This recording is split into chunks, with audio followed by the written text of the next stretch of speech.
Hello students, a very warm welcome to you all. Welcome to Edufly JEE NEET Pragyan batch. Okay, before starting today's chapter, if you are new to this channel, kindly like, share and subscribe. Share with your friends too. Okay, so it's a very interesting chapter today which I am going to teach you all. Phylum Mollusca.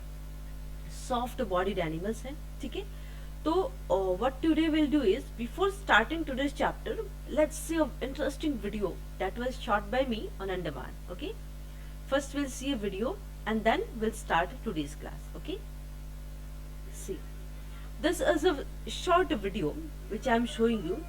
I'll show you the octopus which we have seen there in Andaman, that is it stays inside the marine, I mean samudra mein rehta hai and stays deep inside the oceans. Okay, have you seen this?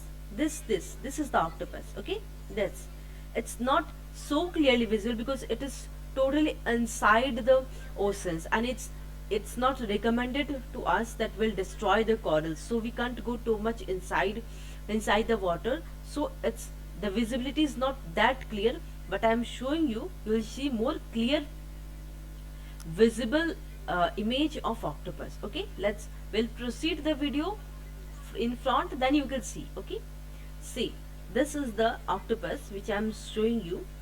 When it will be clearly visible, थोड़ा सा patience रखिए, आपको अच्छे से octopus दिखेगा. और ये जो मोलास्का का बहुत कॉमन एग्जाम्पल है, that is octopus. Okay, see this they are soft bodied animals. Okay, समुद्र में एकदम अंदर नीचे रहता है और ना बहुत सारे कलर्स ना लाइटिंग होती है.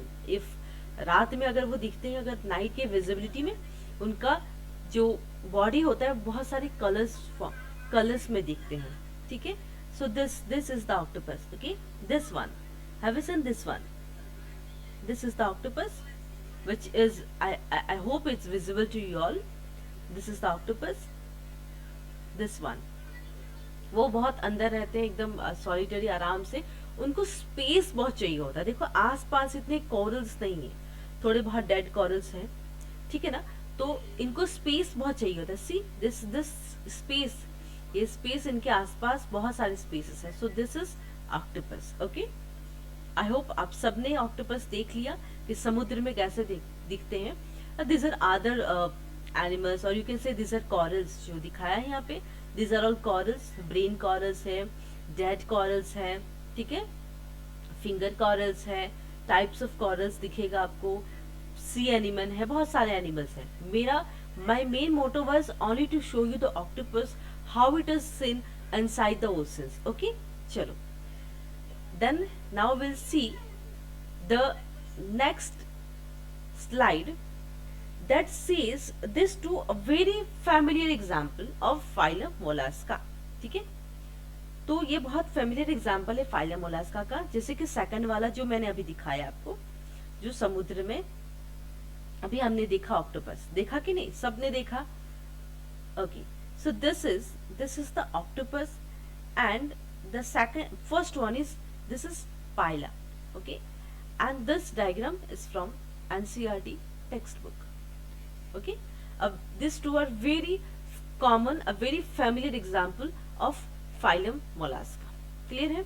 चलिए, now we'll start the general characteristics of phylum mollusca. General characteristics क्या है? This is the second largest phylum. This is important, you have to remember. Second largest phylum जो है animal kingdom का, वो है phylum mollusca. And the very important characteristics of this phylum is that they are soft bodied animals. उनका जो body होता है ना, body बहुत soft होता है. जैसे कि आपने octopus अभी देखा, उनमें bones नहीं होते, उनमें बहुत soft bodied animals होते हैं. ठीक है, बॉडी के ऊपर शेल, हार्ड शेल कवर हो सकते, जैसे कि आपने स्नेल देखा होगा. Snail, have you seen snail? Everyone of you see, like I show you diagram. This is the hard shell, this is the hard shell which is covered, okay, in case of snail, and this is the body. और यहाँ सामने छोटे छोटे mouth होते हैं, and this way the snail will travel. वो इसी के थ्रू चलते हैं। और ये जो हार्ड शेल क्यों होता है, इनको प्रोटेक्शन के लिए होता है, ठीक है, क्योंकि इनमें बोन्स होते नहीं है, ये सॉफ्ट बॉडीड एनिमल्स हैं। तो अगर वो हार्ड शेल उनको प्रोटेक्शन देगा, इसी वजह से हार्ड शेल होता है इनकी इनके बॉडी के ऊपर, ठीक है। तो दिस इज डन। शेल में भी एक्सटर्नल एक्सटर्नल हो सकता है जैसे कि पाइलम, और internal that is known as sepia, okay. Internal shell is known as sepia. Study of mollusca is known as malacology. So that you have to remember. Study of mollusk.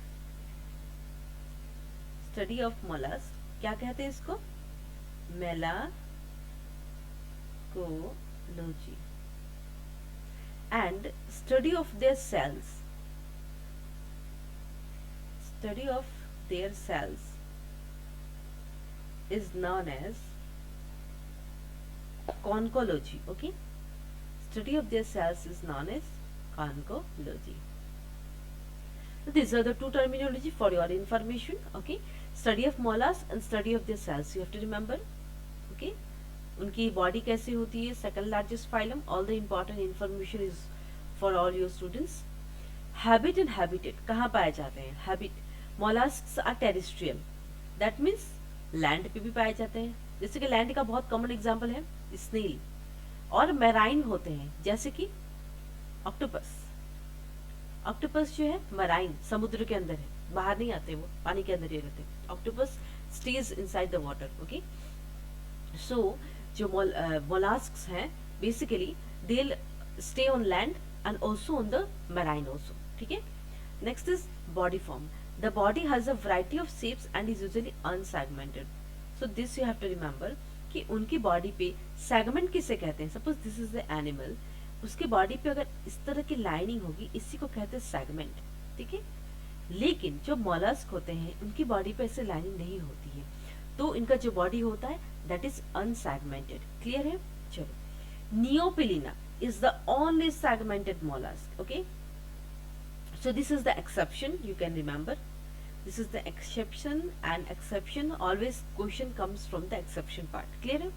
तो नियोपिलिना जो है is the only segmented mollusk, but maximum of the mollusk they are unsegmented. Only नियोपिलिना is the segmented mollusk. Clear है? Next is, and this नियोपिलिना is the connecting link between annelida and mollusk. That means this questions can be framed for your exam. Okay, that neopilina is the connecting link between annelida and mollusk. Clear है? चलिए अब हम बात करते हैं body symmetry. Symmetry कैसी होती है? The symmetry is generally bilateral. Okay, जैसे कि मैं बता रही हूँ कि एडवांसमेंट ऑफ ऑर्गेनिजम्स जैसे पहुंचेंगे वैसे इन सब में बायलेटरल ऑर्गेनिजम्स ही होते हैं. ठीक है. एक्सेप्शन है. एक्सेप्शन क्या है? Snail. Snail, have you seen snail? जैसे कि अभी मैंने डायग्राम दिखाया, this hard shell, this is the body. Okay, so they are asymmetrical. That means अगर हम इसको दो पार्ट में डिवाइड भी करें तो इक्वली नहीं डिवाइड कर सकते हैं. ठीक है. एसिमेट्रिकल, क्योंकि ये तो अगर हम डिवाइड करेंगे तो ऐसे डिवाइड करेंगे, राइट? ऐसे डिवाइड करेंगे तो ये शेल ऊपर हो गया, ये हाफ हो गया. इसलिए due to torsion, what's the reason behind it? Why the snail is not bilateral? Why it's asymmetrical? Why? Because due to the torsion or twisting during growth. Okay, what is torsion? Torsion means torsion. What is the meaning of torsion? Is that a rotation of internal organs. Okay, clear? तो torsion का मतलब क्या होता है कि snail में उनका जो इंटरनल ऑर्गन्स है वो रोटेट हो सकता है. ठीक है. तो जब ग्रोथ होता है उनका ट्विस्ट हो जाता है. Torsion is nothing but twisting. तो टॉर्शन का मतलब होता है इंटरनल ऑर्गन्स का रोटेशन होना during the growth, and that's the reason the snails are asymmetrical. They are not bilateral symmetrical. Clear है? चलो अब हम बात करते हैं level of organisation. Mollusc have organ system level of organisation. That means cells will form tissue. Okay, group of cells will form tissue will form organ, and that organ will form a complete organ system. Okay, and this pattern will be followed in case of mollusk. Clear? Next we'll talk about the body parts. The body is usually differentiated into three regions. Anterior, सबसे ऊपर वाला portion जो head है उसमें sense organs होते हैं. जैसे कि अगर मैं एक रफ डायग्राम अगर ऑक्टोपस का बनाती भी हूँ, अब I am not sure whether I can draw it very properly और नॉट, बट उसके एट हैंड्स होते हैं, है ना, और यहाँ पे एक आंख दिखता है ना, तो ये जो माउथ पोर्शन है सारा सेंस ऑर्गन्स यहीं पे होगा. ठीक है. डॉर्सल विसरल मास कंटेनिंग ऑर्गन सिस्टम, नीचे पोर्शन डॉर्सल में ऑर्गन सिस्टम होगा, और वेंट्रल फुट होगा for locomotion. Okay, and you know foot is highly muscular, that is muscles रहते हैं उसमें, highly muscular and glandular structure.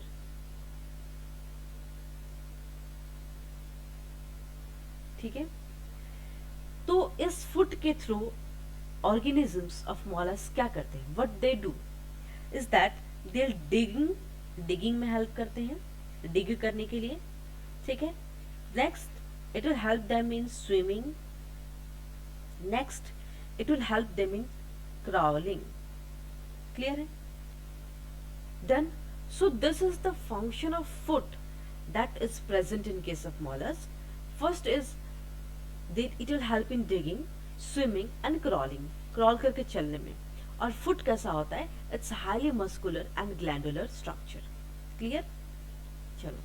Now we'll talk about mantle. You know what is mantle and or pallium? A very important characteristics of this phylum that you don't have to miss. Okay. Mantle is nothing but thick and spongy form of skin.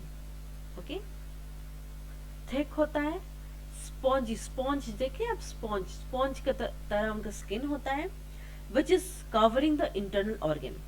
तो ये mantle और pallium, जैसे कि मैंने hard shell के बारे में आपको mention किया था in case of snail, remember everyone. So that is this form of skin which is covering the internal organ. Okay, this is the shell, this is not mantle, and mantle and shell is different thing. Shell is the hardest, वो hard layer होता है बाहर का. mantle जो है वो एक skin का लेयर होता है जो इंटरनल ऑर्गन्स को क्या करते हैं, कवर करता है. That is known as mantle or pallium. Okay, a thin fleshy folded outgrowth of dorsal body wall more or less covers the body. That means what I have discussed you is that thin बहुत पतला flashy fold होता है, एक fold होता है, skin का fold होता है, या ये कह सकते हैं कि आउटग्रोथ होगा of dorsal body wall, and that will cover the entire body. Clear है? And this fold is called pallium or mantle. Clear है? It encloses a space called mantle or pallial cavity between itself and the body. It encloses, that means क्या क्या space, इनका जो space होता है mental और पैलियल cavity किस में होता है, between itself and the body. कैसे वो एनक्लोज करता है, कैसे वो कवर करता है, that is about the mantle, and this is the very important part for your exam related. Okay, next is germ layers. Germ layers, triploblastic layers. They are triploblastic animals, that is their body develops from 3 germ layers: ecto, meso and endo. Okay, this is the outer, ecto is the outer, meso is the middle and endo is the inner. Clear? This you are familiar from the previous classes itself. Body cavity, coelom is greatly reduced. ठीक है, सीलम इनमें जो true Seelam की बात नहीं कह रहे हैं, सीलम बहुत रिड्यूस्ड फॉर्म में होता है. बेसिकली वो कहाँ प्रेजेंट होता है? It is represented by cavities in the pericardium, that is heart हो गया, किडनीज हो गए, and gonads, that is reproductive structure, वहां पे प्रेजेंट होती है coelom. It is represented by cavities. Okay, spaces amongst the viscera contain blood and form haemocoel. That is in case of mollusk, जो space होंगे among the visceral cell, it will contain blood, और उस blood को क्या, and that blood will form hemosil. Okay, body cavity is done. Next we'll talk about shell. The mantle usually secretes an external slimy cell. Mantle जो internal organs की covering थी, वो क्या करेंगे, एक external slimy cell cover करेंगे, secretes करेंगे. Cell internal भी हो सकता है, cuttlefish, reduced और absent भी होता है. देखो octopus जैसे कि मैंने दिखाया, उसमें कोई hard shell नहीं है, देखा था आप सभी लोगों ने देखा था. स्नेल में जब मैंने बताया, स्नेल में वो वहां पे शेल है, हार्ड शेल है, that is covering the body, जो प्रोटेक्ट करता है. लेकिन ऑक्टोपस में आपने बहुत अच्छे से देखा वीडियो में, ऑक्टोपस में शेल नहीं प्रेजेंट होता है. They are soft bodied animals, उनमें शेल नहीं होता है. This is the exception, you have to remember. Internal shell किस में होता है, that is cuttle fish. Clear है. नेक्स्ट है डाइजेस्टिव सिस्टम. डाइजेस्टिव ट्रैक्ट जो है वो कंप्लीट है. Buccal cavity often contains a rasping organ, the radula. This spelling is R-A, okay? R-A-D-U-L-A. Rasping organs means filling, okay? Filling with transverse rows of teeth. मतलब buccal cavity में क्या होता है, rasping, वो खींचने के लिए उनके पास रेडुला होता है, ठीक है, जिससे वो ब्लड सक कर सकें. और ट्रांसवर्स रोज ऑफ टीथ होते हैं, जैसे यहाँ होते हैं, यहाँ नहीं, यहाँ यहाँ ऐसे करके, ठीक है. Anus opens into mantle. Anus जो है that will opens into the mantle, ठीक है. Next gas exchange, that is respiration. Respiration usually takes place by gills. Gills called the ctenidia, located in the mantle cavity. Bodies मतलब बहुत सारे forms में, अगर mollusc अगर मैराइन में present है तो that will use gills for their respiration. Okay, जो मैराइन ऑर्गेनिजम्स वो गिल्स से यूज करेंगे for their respiration. Like we stay on the land, okay, तो हम क्या लंग्स यूज करते हैं फॉर द रेस्पिरेशन. तो उनमें क्या होता है, जो वाटर में रहते हैं वो गिल्स यूज करते हैं, और जो लैंड पर रहेंगे body surface and mental and lungs. So this depending on the organisms of the mollusk, where they stay, whether in the marine or whether in the land, in that way their respiration will take accordingly. Okay, so next about circulatory system. Circulatory system is mostly open.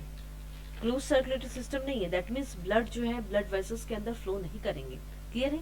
तो ये आपको याद रखना है, because previous class में जब मैंने previous file में पढ़ाया था उसमें सर्कुलेटरी सिस्टम क्लोज था, बट यहाँ ओपन है, तो that you have to remember.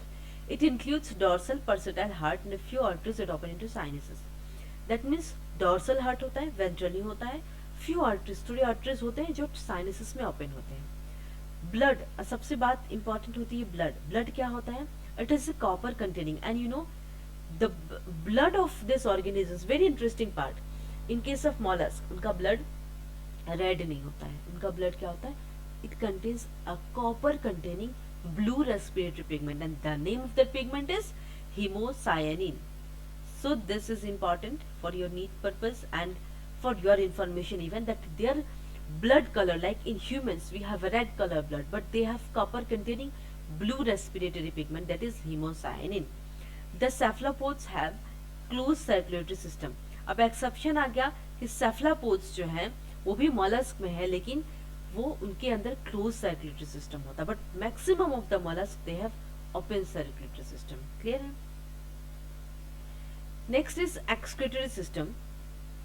The excretory system includes one or two pairs of sac-like kidneys which open into mental cavity. That means excretory में जैसे हमें एक्सक्रीशन में किडनी का help होता है, it helps in the removal of nitrogenous wastage, और जो चीज़ें ज़रूरत नहीं है बॉडी में तो वो फिल्टर करके बाहर कर देता है ना. तो इसमें क्या होता है, two pairs of sac like kidneys होते हैं, that will open to mantle cavity. Okay, excretory matter is mainly ammonia, just like in previous class. अभी तक उनका एमोनिया ही है, so they are known as ammonotelism organism, and this two are the excretory. इसके साथ organ of Buchanus and Cabell's organ. These two organs are present through which the excretion takes place in these organisms, that is in case of mollusk. So this is important part. Organ of Buchanus और Cabell's organ के बारे में ये बहुत important point है in case of mollusk. This is new to you all. Okay. Nervous system is typically comprises three paired ganglia, that is cerebral above the mouth के ऊपर cerebral होगा, pedal मतलब foot में चलने के लिए, और visceral in the visceral mass.